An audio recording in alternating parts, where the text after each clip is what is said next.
So I thought I had it all figured out with Marcus. 3 whole years together, a nice place, the kind of relationship that looked perfect from the outside. But somewhere along the way, things just got boring. He was always buried in his work, coming home like a zombie, barely glancing up from his laptop long enough to grunt hello.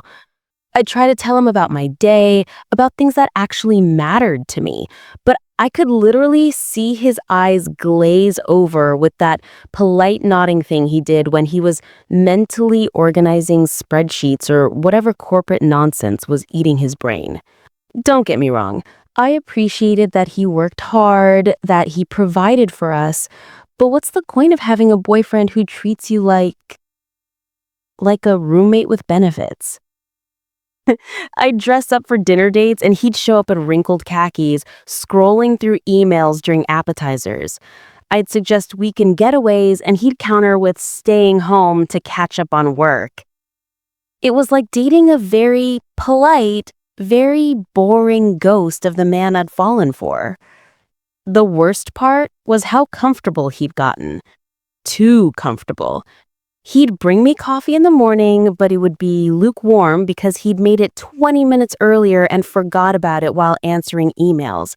He'd plan these supposedly romantic gestures that felt more like items being checked off some relationship maintenance checklist. Flowers on my birthday, dinner reservations at the same 3 restaurants we always went to, predictable anniversary gifts that screamed, I spent exactly 15 minutes thinking about this. I started feeling invisible in my own relationship. Here I was, 27 years old, supposed to be in my prime, and I was living like some middle-aged housewife married to a man who'd rather read quarterly reports than actually see me. My friends would talk about the excitement in their relationships, the passion, that feeling of being truly wanted. And I'd smile and nod while dying inside because I couldn't remember the last time Marcus looked at me like he actually wanted me there. That's when Marcus decided to start his fitness journey. Suddenly, Mr. I'm too tired for everything had energy to hit the gym at 6 a.m. and meal prep on Sundays. He was actually excited about something for the first time in months, talking about personal records and protein intake with more enthusiasm than he'd shown for anything involving me in recent memory. I should have been supportive, and I tried to be, but honestly, it felt like just another thing pulling his attention away from us. When he suggested I meet his trainer, Dylan, and maybe start working out too, I figured, why not? At least it would be something we could potentially do together, though knowing Marcus, he'd probably find a way to make even that feel like a business transaction. But when I walked into that gym and saw Dylan for the first time, something shifted. Here was this guy who was everything Marcus wasn't. Confident without being arrogant, present in the moment, genuinely interested in what I had to say. Dylan had this way of listening that made me feel like the most fascinating person in the room. When I talked, he didn't check his phone, didn't glance at his watch, didn't make that glazed over face Marcus had perfected when he was mentally organizing spreadsheets or whatever corporate nonsense was eating his brain. He asked follow-up questions. He remembered details from previous conversations. He made me laugh in a way that felt natural and easy, not like the forced chuckles I'd been giving Marcus's increasingly stale attempts at humor. The training sessions became the highlight of my week. Dylan would push me just hard enough to feel accomplished without making me feel inadequate. He'd celebrate my progress like it actually mattered to him. And slowly, those post-workout conversations started lasting longer. We'd sit in his office talking about everything: my job, my goals, my frustrations with life. Things I couldn't talk to Marcus about because he'd either try to fix them with some logical solution I didn't want, or worse, he'd half listen while mentally composing emails. I started looking forward to gym days with an excitement I hadn't felt in months. I'd plan what to wear, thinking about how Dylan might react, how his face would light up when I walked in. It felt harmless at first, just enjoying the attention of someone who actually seemed to see me as interesting. Marcus certainly wasn't paying enough attention to notice that I was suddenly more invested in my appearance, or that I'd started mentioning Dylan's name more often in conversation. The emotional connection with Dylan deepened before I fully realized what was happening. He'd text me motivational messages that went beyond fitness, little check-ins about how my day was going, funny observations about things we talked about. I found myself sharing things with him that I'd stopped sharing with Marcus months ago, partly because Dylan actually responded with genuine interest, and partly because Marcus had made it clear through his distracted responses that my daily experiences weren't really worth his full attention. And then, when Dylan started suggesting we grab smoothies after our sessions, it felt like the natural progression of our friendship. We'd sit there talking for hours, and I'd realize I was happier in those moments than I had been at home in weeks. He made me feel smart and funny and attractive in ways Marcus had completely stopped doing. It wasn't that I was actively trying to replace Marcus, but Dylan was filling all these emotional gaps I hadn't even fully acknowledged were there. The first time Dylan touched my hand while we were talking, ostensibly to emphasize a point he was making, I felt this electric charge I'd forgotten was possible. Marcus and I barely touched anymore unless we were having obligatory relationship maintenance intimacy, and even then it felt routine and disconnected. This simple contact with Dylan reminded me what it felt like to be desired by someone who was actually paying attention to me as a person. I knew I was walking into dangerous territory, but I felt powerless to stop it. Marcus was so oblivious to what was happening in our relationship, so focused on his work and his fitness goals and everything except the woman sitting right in front of him every day. Meanwhile, here was Dylan making me feel alive again, making me remember who I was before I became this overlooked appendage to Marcus's increasingly boring life. The night everything changed, Dylan had suggested we skip the gym and just go to his place to talk. I knew what that meant, and I knew I should have said no. But sitting in his living room with him looking at me like I was the only thing in the world that mattered, I couldn't bring myself to care about the consequences. Marcus was probably at home with his laptop anyway, completely unaware that I wasn't there right on schedule like always. Being with Dylan felt like coming back to life. He was passionate and present and made me feel beautiful and wanted in ways I'd forgotten were possible. Afterward, lying there in his arms, I felt more satisfied and connected than I had in months with Marcus. This wasn't some random hookup or moment of weakness. This was me finally getting the emotional and physical connection I'd been starving for. I managed to compartmentalize what was happening pretty effectively at first.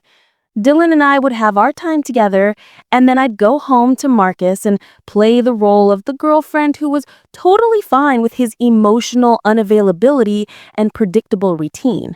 I had to admit, they were some of the best months I'd had in years.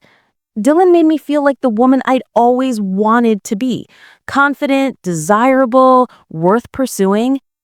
We'd meet at his place after my training sessions, and sometimes we'd barely make it through the door before we were all over each other. Other times, we'd talk for hours about everything and nothing, the kind of deep conversations I used to try to have with Marcus before he made it clear he found them exhausting. Marcus started making comments about how I seemed different, happier, more confident. If he'd been paying attention all along, he might have realized that this was who I'd always been underneath the frustration and neglect. Instead, he seemed pleased that his suggestion to start working out was having such a positive effect on me. The irony wasn't lost on me, but I was too caught up in finally feeling fulfilled to feel guilty about it.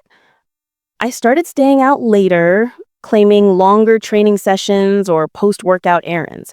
I'd put my phone on Do Not Disturb during my time with Dylan because those hours belonged to us, and I didn't want Marcus's work-related texts interrupting the only part of my life that felt real anymore. I admit quietly, I probably got careless, but Marcus had trained me to believe he wasn't really paying attention anyway. The changes in our relationship became more pronounced as the months went on. I found myself less and less interested in Marcus's attempts at intimacy because they felt hollow compared to what I had with Dylan. His touch felt mechanical, his kisses felt obligatory, and his idea of romance felt like someone going through the motions of a relationship rather than actually being in one. I'd lie there afterward feeling more alone than if I'd been by myself. Meanwhile, Dylan and I were talking about the future. Not in any concrete way, but there was this understanding between us that what we had was special, that it was more than just physical attraction or convenience. He'd tell me about his dreams of opening his own gym, and I'd share my frustrations with my job and my relationship. And we'd paint these pictures of lives where we were both truly happy and fulfilled. I started to resent going home to Marcus more and more.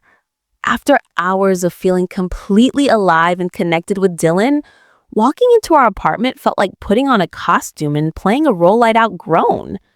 Marcus would greet me with the same distracted smile and ask the same generic questions about my workout, and I'd give him the same vague answers while thinking about Dylan's hands on my skin and the way he said my name like it meant something.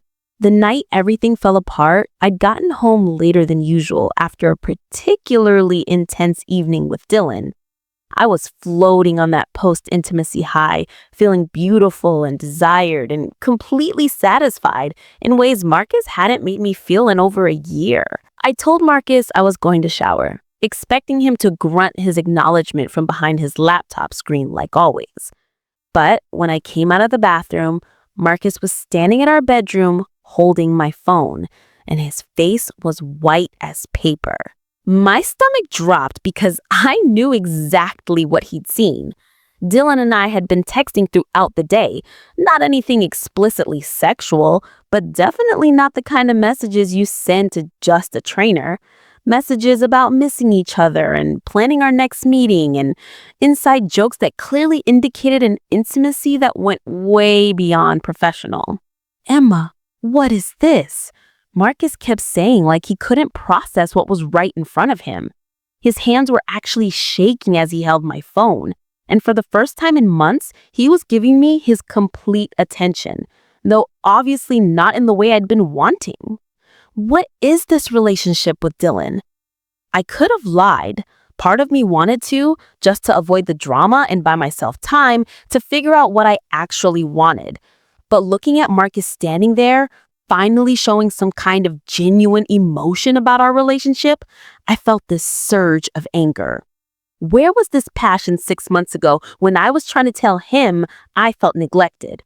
Where was this intensity when I was begging for his attention and getting half-hearted responses? "It's exactly what it looks like," I told him, and I watched his face crumble like I'd hit him. But honestly, what did he expect? You can't ignore someone for months and then act shocked when they find connection elsewhere. "It's been going on for months, Marcus, months, and you never even noticed because you're never actually present in this relationship." He started asking all these questions about how long and how serious and whether I loved Dylan, and I found myself getting more and more frustrated with his reaction. This wasn't some calculated betrayal. This was what happened when you took someone for granted for so long that they forgot why they were with you in the first place. Dylan hadn't pursued me. I'd been drawn to him because he offered everything Marcus had stopped providing. "It wasn't about you," I tried to explain, though Marcus clearly wasn't in a place to understand nuance. "It was just something I couldn't help. You've been emotionally checked out for months, Marcus. When's the last time you asked me how I was feeling about anything and actually listened to the answer? When's the last time you looked at me like you were happy I was there?" But Marcus was too busy having his crisis to hear what I was actually saying. He kept focusing on the betrayal aspect instead of examining why it had happened in the first place. Yes, I'd been seeing Dylan behind his back, but that was a symptom of the real problem, which was that our relationship had been dying a slow death of neglect and routine for months before Dylan ever entered the picture. The next few days were a nightmare of accusations and tears and dramatic conversations that felt exhausting and pointless. Marcus wanted to know every detail of my relationship with Dylan, like torturing himself with specifics was going to somehow help him process what had happened. He kept asking if I wanted to work things out, if we thought we could get past this. But honestly, Dylan had reminded me what it felt like to be truly wanted by someone, and I couldn't unsee how hollow my relationship with Marcus had become. When Dylan offered to let me move in with him, it felt like the obvious choice. Why would I stay in a relationship that had been making me miserable when I could be with someone who actually appreciated what he had? Marcus made the whole thing harder than it needed to be with his wounded puppy routine. But I packed my stuff and moved out within a week because staying would have been settling for less than I deserved. Living with Dylan was everything I'd imagined it would be. We were like honeymooners, completely wrapped up in each other, finally free to be together without sneaking around or compartmentalizing. He'd surprise me with little gestures that showed he was thinking about me throughout the day. We'd have these amazing conversations that lasted until 3 in the morning. The physical connection between us was incredible, and I felt more beautiful and desired than I ever had with Marcus. For the first few months, I felt completely vindicated in my decision. This was what a real relationship was supposed to feel like: passionate and connected and alive. Dylan would tell me he'd never felt this way about anyone, and I believed him because I'd never experienced anything like what we had either. We talked about the future in concrete terms, making plans and dreaming together in ways that felt natural and exciting. But gradually, things started to shift. Dylan began working longer hours, taking on more clients, and suddenly I was the one sitting at home waiting for someone to come back and pay attention to me. He'd be exhausted after long days at the gym, and our intense conversations started getting shorter and less frequent. The passionate physical connection we'd had began feeling more routine, more like something he was going through the motions of rather than something he couldn't get enough of. I tried to tell myself this was normal, that all relationships went through phases, but it felt eerily familiar to what had happened with Marcus. The difference was that with Dylan, I'd blown up my entire life to be there for him, so I couldn't exactly complain about feeling neglected without seeming like a complete hypocrite. I'd left Marcus for not giving me enough attention. How could I turn around and make the same complaints about Dylan? Then I found the hair tie in Dylan's bathroom. A hair tie that definitely wasn't mine, in a color I'd never worn, clearly belonging to someone with different hair texture than mine. When I asked Dylan about it, he got defensive in a way that immediately told me everything I needed to know. "It's not what you think, Em," he said, but his eyes wouldn't meet mine, and he had that guilty flush I recognized from my own months of deception. The confrontation that followed was brutal. Dylan admitted he'd been seeing a 22-year-old yoga instructor who took classes at his gym. Someone young and flexible and uncomplicated. Someone who probably thought he was amazing just for remembering her name and showing up when he said he would. Someone who hadn't sacrificed a 3-year relationship to be with him and therefore didn't come with expectations or baggage or the kind of emotional intensity that apparently got exhausting after a while. "How long?" I kept asking. And when he finally admitted it had been going on for weeks, I felt this crushing sense of deja vu. Here I was again, being betrayed by someone I trusted completely, someone I'd reorganized my entire life around. The irony wasn't lost on me, but that didn't make it hurt any less. If anything, it hurt more because I'd given up everything to be with him. Dylan tried to explain it the same way I tried to explain things to Marcus. It wasn't about me, it just happened, he couldn't help himself. But hearing those words from the other side felt completely different. They sounded like the pathetic excuses they were, and I wondered if Marcus had felt the same combination of rage and disbelief when I'd essentially said the same things to him. The breakup was messy and complicated because we'd been living together and had intertwined our lives in ways that made separation difficult. Dylan wanted to work things out, which was rich considering he'd been working things out with Yoga Girl for weeks without mentioning it to me. I moved out within days, crashing with a friend while I tried to figure out what came next. That's when everything really started falling apart. The drama with Dylan had affected my work situation because people talk, and apparently my boss didn't appreciate having an employee whose personal life was creating gossip and distraction in the workplace. The legal issue started when Dylan tried to claim I damaged some of his property during the move out, which was complete nonsense, but still required me to deal with lawyers I couldn't afford and stress I didn't need. Without Dylan's income supplementing mine, I was struggling financially in ways I hadn't experienced in years. The apartment I found was tiny and depressing, nothing like the nice place I'd shared with Marcus or even Dylan's decent setup. I was working longer hours to make ends meet, coming home exhausted to an empty apartment, eating dinner alone while scrolling through social media and seeing everyone else's seemingly perfect relationships. The isolation was the worst part. I'd lost Marcus, obviously, and Dylan was out of the picture, but it also lost a lot of the mutual friends we'd shared. People had taken sides, and apparently I wasn't the side most people wanted to be on. The friends who did stick around seemed to enjoy the drama more than they enjoyed actually supporting me, asking invasive questions about what had happened and offering advice I hadn't asked for. My mental health started spiraling in ways I hadn't anticipated.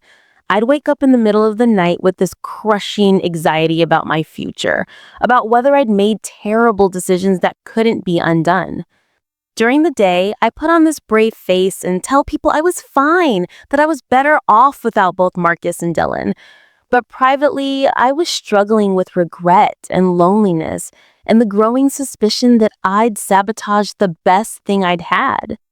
After more than a year of this, I finally worked up the courage to reach out to Marcus. I've been thinking about him constantly, remembering all the good parts of our relationship that I somehow forgotten during those last difficult months. He'd been stable and loyal and genuinely cared about me, even if he hadn't always shown it in the ways that I'd wanted. Compared to Dylan's ultimate betrayal and the disaster my life had become, Marcus's worst qualities seemed pretty manageable.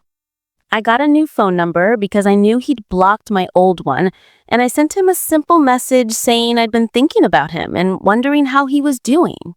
My heart was pounding as I hit send, but I told myself that enough time had passed for him to maybe have some perspective on what we'd had together. Maybe he was lonely too. Maybe he'd realized that what we'd had was worth fighting for. When he actually responded and agreed to meet for coffee, I felt this surge of hope I hadn't experienced in months. I spent hours getting ready, choosing an outfit that reminded me of happier times in our relationship, practicing what I wanted to say. I was going to be honest about my mistakes, but also help him understand why things had gotten so bad between us in the first place.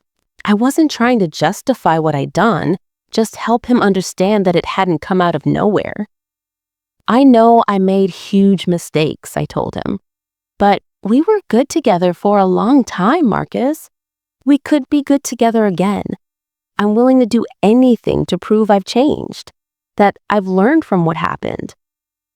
But Marcus just sat there listening with this sad smile that told me everything I needed to know before he even opened his mouth. He was kind about it, kinder than I probably deserved. But he made it clear that too much had happened for us to go back. He talked about the therapy he'd been doing, the work he'd put into understanding his own role in our relationship problems, but also his realization that trust, once broken the way I'd broken it, couldn't just be rebuilt with good intentions. "I hope you find what you're looking for, Emma," he said as we were leaving, "but I think we both need to move on. The rejection hit me harder than I'd expected. I'd built up this fantasy of reconciliation that felt so real and possible, and having it dismissed so gently but firmly left me feeling more hopeless than before I'd reached out. That night, I did something I swore I'd never do. I called Dylan. Dylan was even less receptive than Marcus had been. He was still with the yoga instructor, apparently, and had no interest in revisiting our relationship or even maintaining a friendship. "That whole thing was complicated and messy, Em," he said. "I'm in a good place now. I think it's better if we just leave the past in the past." So, there I was, rejected by both men I'd loved, sitting alone in my depressing apartment, forced to confront the reality that my choices had led me to this place of complete isolation. The life I'd had with Marcus seemed like a paradise compared to where I'd ended up. Even the good times with Dylan felt hollow now, knowing how easily he'd replace me with someone younger and less complicated. I keep replaying everything, wondering what would have happened if I'd handled things differently. If I talked to Marcus about my needs instead of seeking attention elsewhere. If I'd been more patient with the natural ebb and flow of long-term relationships instead of expecting constant passion and intensity. If I'd recognized that what I had was actually pretty good, even if it wasn't perfect. But it's too late for any of that now. Marcus has moved on. I heard through mutual friends that he's dating someone new, someone who probably appreciates his stability and doesn't need constant validation and excitement. Dylan is happy with his yoga instructor, who probably makes him feel young and carefree in ways I never could, after everything we'd been through.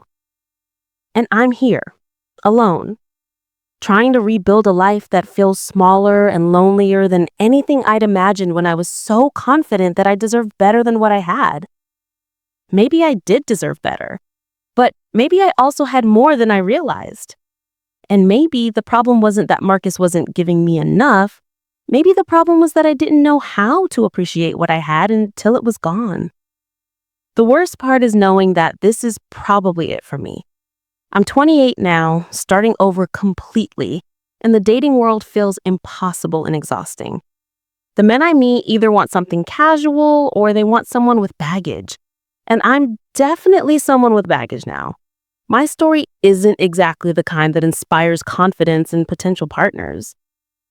Sometimes I wonder what Marcus and I would be doing right now if I'd never met Dylan. Maybe we'd be engaged or married, or at least still working through our problems together instead of apart. Maybe I'd have learned to communicate better, and he had learned to be more present, and we'd have figured out how to give each other what we needed without destroying everything in the process. But there's no going back. And both Marcus and Dylan have made it clear that moving forward doesn't include me. So I'm trying to figure out how to build something new from the wreckage of the choices I made, hoping that someday this will all feel like a learning experience, rather than just a series of mistakes that cost me everything I actually wanted.